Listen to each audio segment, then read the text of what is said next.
जो आपका conscious mind है वो दिन में जब आप उठते हो, जब सुबह आप उठते हो तो तुरंत आपके जो मान के चलिए कि 30 मिनट 40 मिनट तक आपका जो अल्फ़ा लेवल है, जो अल्फ़ा फ्रीक्वेंसी है वो एक्टिव होता है। फिर धीरे धीरे धीरे धीरे आपके माइंड में डेली का डेली 65,000 थॉट्स आपके माइंड में आता है। मतलब एक सेकंड में आपने कुछ सोच लिया, भाई ये भी करना है, ये भी करना है, ये भी करना है।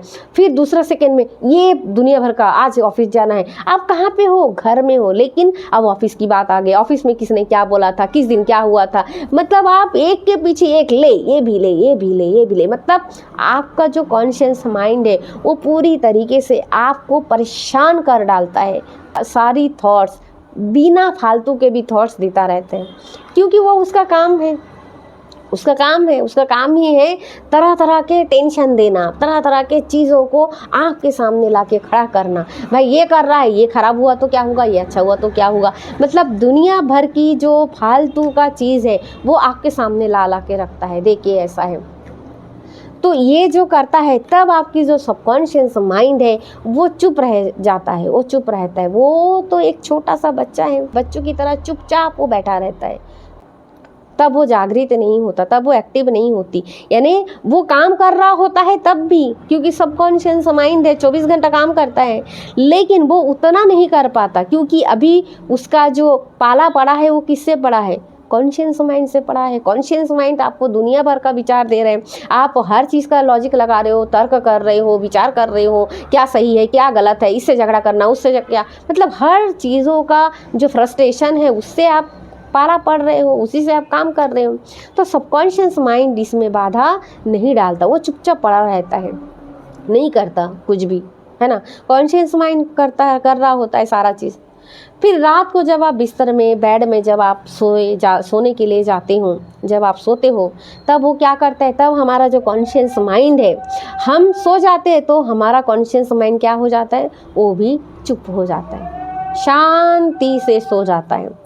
अब आप सोचिए, यहाँ पर समझने वाली बातें हैं कि अगर हम रात को सो रहे होते और जिम्मेदारी हमको दिया होता कि तुम्हारी सांस चलाने की जिम्मेदारी तुम्हारा है, तो हम तो सो गए होते ना, हम तो नींद में होते, तो हमको कैसे पता होता कि हमको सांस भी लेना है ना।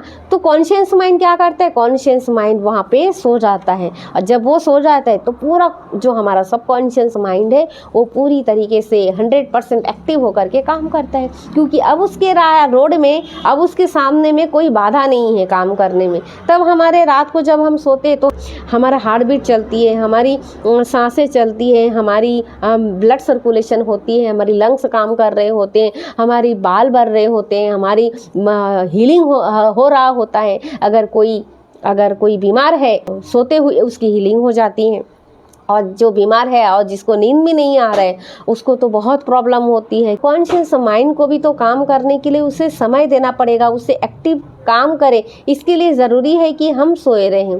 तो जब हम सोते हैं तो सबकॉन्शियस माइंड क्या करता है, वो एक्टिव होकर के काम करते रहते हैं। उसके मतलब जो रोड है, उसके जो रास्ता है, उसमें कोई भी बाधा विघ्न नहीं होती, तो अपना काम वो बड़ी आसानी से कर रहे होते हैं। और इसलिए ही आप हमेशा मतलब हमेशा स्वस्थ रहते हैं इसलिए। लेकिन अब ध्यान देने वाली बात है कि अब सबकॉन्शियस माइंड सो गया तो कॉन्शियस माइंड कुछ भी बता नहीं पाए, यानी आप कुछ बता नहीं पा रहे हो अपने सबकॉन्शियस माइंड से, तो वो काम कैसे करेगा। जब आप सुबह जागते हो तो वो तब आप उससे उस समय भी बात नहीं कर पाते हो, तब भी वो सबकॉन्शियस माइंड जो है 30 मिनट 40 मिनट तक वो एक्टिव रहते हैं, तब भी आप उसमें बात नहीं कर पाते हो। उसके बाद तो फिर कॉन्शियस माइंड का ही काम शुरू हो जाता है, तो फिर कैसे होगा काम। ये सबकॉन्शियस माइंड सब कुछ करने के लिए तैयार है और रात को वो काम भी करता है। गहरे नींद में हो जाने की वजह से हम उसको कुछ बोल नहीं पाते, कुछ सुझाव नहीं दे पाते, कुछ काम नहीं दे पाते, तो वो बेचारा भी कुछ कर नहीं पाते हैं। इसलिए हर गोल वो पूरा नहीं हो कर पाते, क्योंकि हमने उस गोल को सबकॉन्शियस माइंड के लेवल पे यानी उनको बताया ही नहीं है, तो गोल कैसे पूरा होगा, है ना। तो अब यहाँ पर एक प्रश्न है, तो मैम हम कैसे करें, कैसे उससे मिले, कैसे सबकॉन्शियस माइंड से मिले। तो इसका सिर्फ और सिर्फ तरीका ये है कि आप दिन में कभी भी मेडिटेशन के ज़रिए से आप अपनी सबकॉन्शियस माइंड को आप टच कर सकते हैं, उसे कमांड दे सकते हैं, अपने गोल के लिए उसे कमांड दे सकते हैं, उसे जानकारी दे सकते हैं कि क्या क्या आपको चाहिए, एक्चुअली में आपका इरादा क्या है। इच्छा तो हर किसी का रहता है, इच्छा कभी भी परिवर्तन हो जाता है। कोई भी डर आया तो इच्छा का ऐसी की तैसी हो जाता है, लेकिन अगर आपका इरादा है तो इरादा को कोई भी कठिनाई आने से भी इरादा कभी भी हटता नहीं है, बल्कि इरादा और मजबूत हो जाती है। तो अगर आपका इरादा सही है, अगर आपका इरादा नेक है, अगर आपका इरादा है कि हाँ वो चीज़ मुझे चाहिए ही चाहिए, तो वो सबकॉन्शियस माइंड तक आप पहुंचा सकते हैं। और सिर्फ इसको पहुंचाने का जो कार्य है वो सिर्फ मेडिटेशन में हो सकता है। क्यों? क्योंकि जब आप मेडिटेशन में बैठेंगे और सबसे पहला काम ही आपको करना होगा, इसलिए सांसों के माध्यम से। इसलिए सांसों को जानना बहुत ज़रूरी है हर ट्रेनर के लिए, हर कोच के लिए, और करते भी है। आप अगर कोई भी सेशन किसी ट्रेनर के, किसी कोच के पास अगर जाकर आपने सेशन लिए होंगे तो आप देखे होंगे कि ऐसा करते ही हैं, है ना। तो इसका कारण क्या है? जब आप पढ़ेंगे तो आपको पता चलेगा, जब आप गूगल में भी सर्च करेंगे तो आपको पता चलेगा।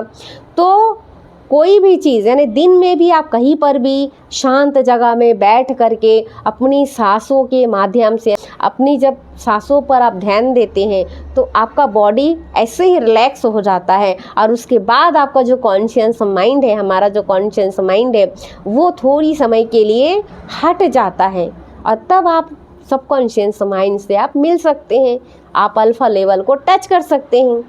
तो ये होती है। तो सांसों का कितना बड़ा रोल है, आप सोचिए।